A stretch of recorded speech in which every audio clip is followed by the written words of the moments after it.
Bismillahirrahmanirrahim. Assalamualaikum warahmatullahi wabarakatuh. Bagaimana kabarnya anak-anak? Semoga semuanya senantiasa sehat ya. Pada kesempatan kali ini kita akan belajar kembali materi tentang nilai mutlak pada pelajaran matematika wajib ya. Setelah kita belajar tentang konsep, tentang persamaannya, pertidaksamaannya, sampai gambar grafiknya, dan pada kali ini kita akan membahas tentang bagaimana sih penggunaannya atau penerapannya pada masalah kontekstual. Nah, di sini eh, seringkali ya persamaan nilai mutlak ini dia nanti menjadi bahan untuk melakukan analisis terhadap kualitas suatu produk, bagaimana record dari penjualan suatu produk dan lain sebagainya. Jadi mungkin dalam kehidupan kita yang sangat sederhana ini mungkin tidak seolah-olah tidak terpakai, tetapi pada skala yang lebih besar, pada industri yang lebih besar, pada perhitungan-perhitungan yang memang membutuhkan ketelitian lebih, maka konsep persamaan nilai mutlak ini menjadi hal yang sangat penting untuk dilakukan perhitungan, diukur, sehingga nanti untuk menghindari kesalahan dalam proses produksi seperti itu. Nah, seperti apa penerapannya? Yuk kita bahas pada slide berikutnya.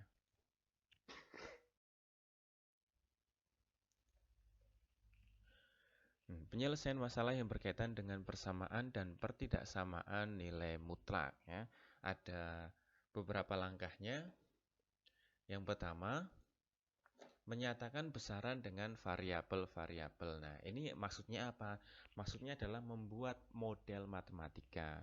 Misal kalau dulu waktu jenjang SMP atau bahkan SD mungkin ada soal Budi membeli misalkan satu pensil dan dua buku dengan harga sekian.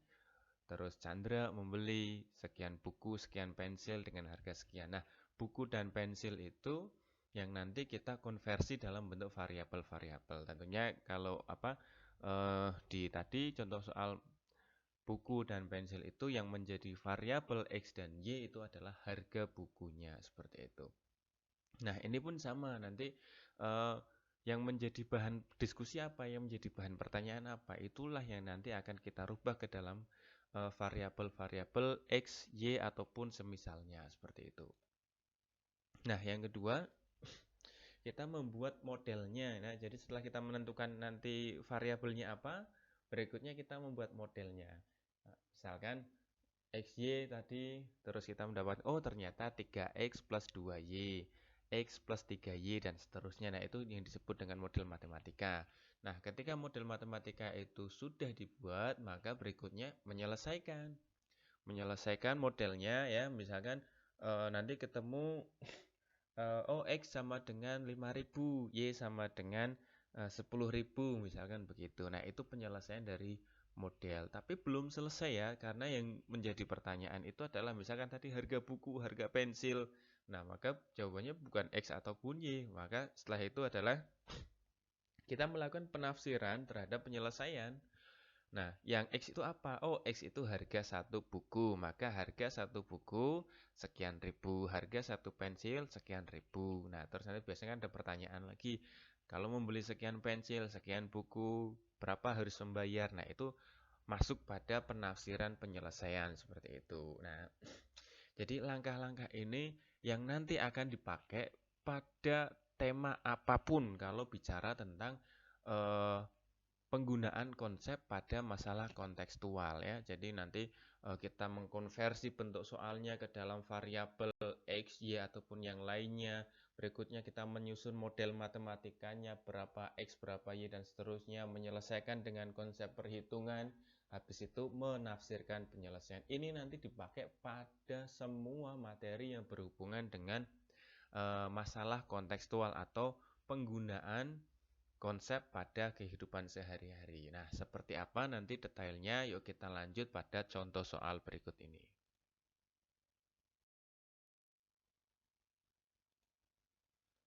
Contoh yang pertama. Nah, Di suatu daerah terpencil dibangun jembatan rangka baja yang membentang di atas sungai. Dalam kondisi temperatur normal, panjang jembatan itu adalah 57,45 meter. Oleh karena perubahan temperatur, ya karena sifat baja itu mudah mengembang dan menyusut karena pengaruh perubahan suhu, jembatan tersebut dapat memanjang atau memendek sebesar 21 mm. Nah, ini adalah masalahnya. Terus yang jadi pertanyaan apa? Yang jadi pertanyaan adalah buatlah model matematika yang berkaitan dengan panjang jembatan pada kasus tersebut dan tentukan panjang maksimum dan minimum dari jembatan. Yuk kita coba kerjakan. Nah, tadi yang pertama ya kita buat variabel. Misalkan panjang jembatannya adalah X. Model matematika dapat dirumuskan sebagai berikut. Nah, panjang jembatan keadaan normal sekian ya. Setelah itu, simpangan panjang jembatan X terhadap panjang normal. Nah, ini artinya apa kan? Dia mengembang dan menyusut. Mengembang itu kan dia bertambah, menyusut berkurang kan seperti itu. Nah, ini yang kalimat seperti ini kita harus bisa menafsirkan dalam bentuk simbol-simbol matematika.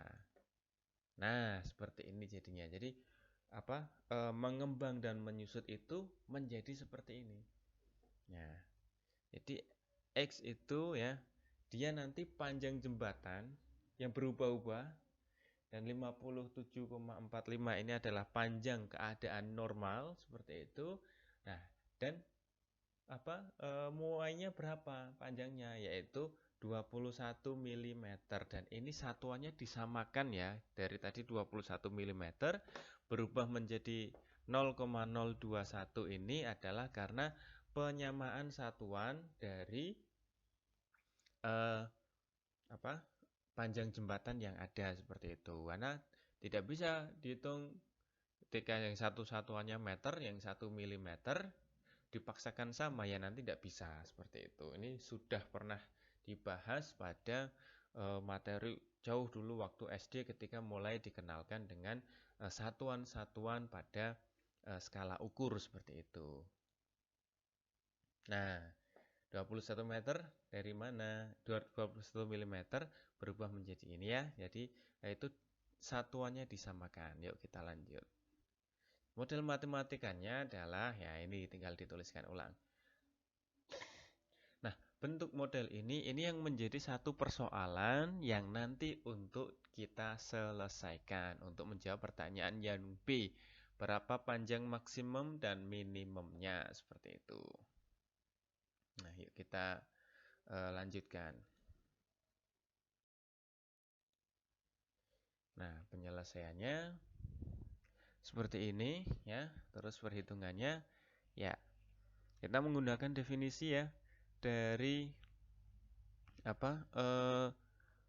bentuk penyelesaian ini masih pakai nilai ya, pakai konsep nilai mutlak ya. Jadi dikurangkan. Nah, ini kenapa ngambil negatif ya kan, itu sebagai bentuk nilai minimumnya seperti itu. Nah, nanti yang satu bentuk maksimumnya seperti itu. Nah, sehingga nanti kita memperoleh dalam perhitungan seperti biasa, kita pindah ruas yang 57,45 ke sebelah kanan berubah menjadi plus penjumlahan, maka nah tinggal dihitung minus 0,021 ditambah sekian, maka kita memperoleh hasil sekian 57,429.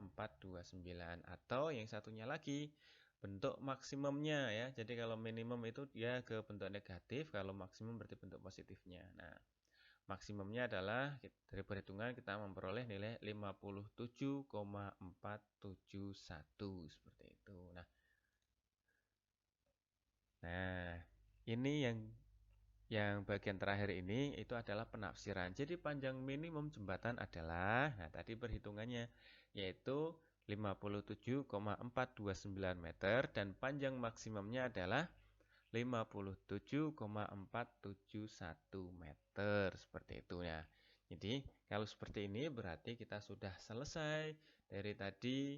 Kita menentukan variabelnya, kita membuat model matematikanya, terus pada slide yang ini perhitungannya ya sampai kita mendapatkan hasil, terus habis itu kita lakukan penafsiran. Nah, ini langkah-langkah ini yang menjadi penting untuk dipahami, dilakukan karena itu nanti akan selalu berulang ya.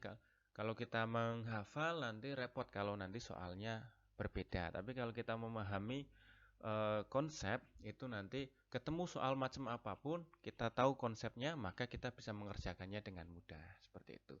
Nah, yuk kita lanjut ke slide berikutnya.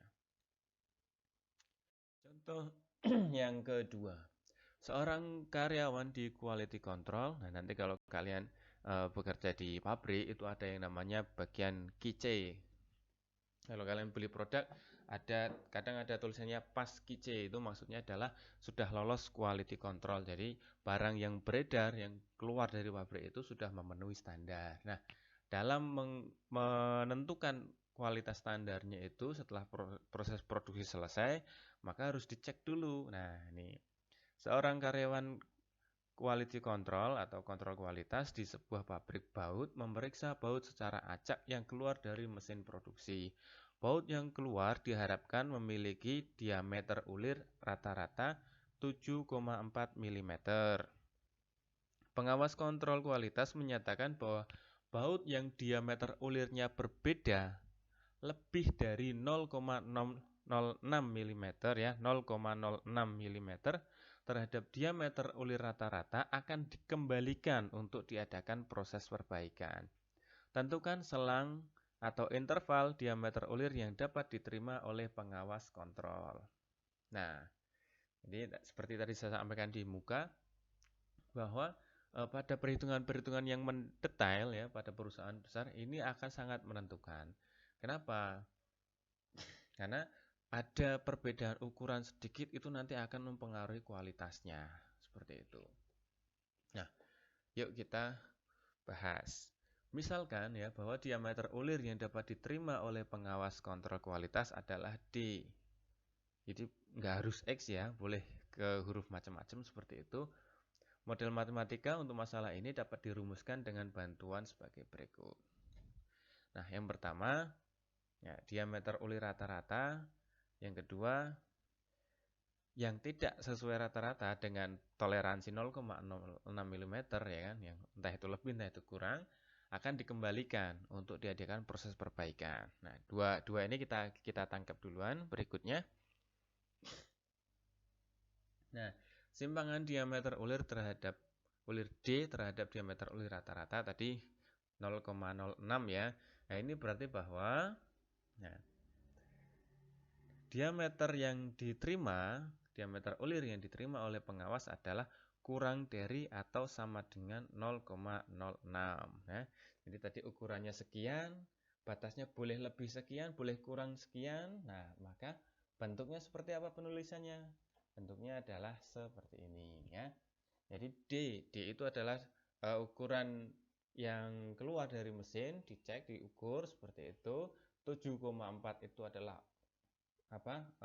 patennya, ukuran rata-ratanya, dan 0,06 itu batas toleransinya. Entah itu positif, entah itu negatif, seperti itu. Nah, jadi kita sudah memperoleh satu bentuk model matematika. Jadi pada bagian ini, pada slide ini, dari langkah penyelesaian kita sudah melakukan dua. Yang pertama adalah menentukan variabel, ya, tadi variabelnya adalah D. Berikutnya kita membuat modelnya adalah harga mutlak D min 7,4 kurang dari sama dengan 0,06 seperti itu. Nah, ini sudah jadi modelnya. Terus berikutnya kita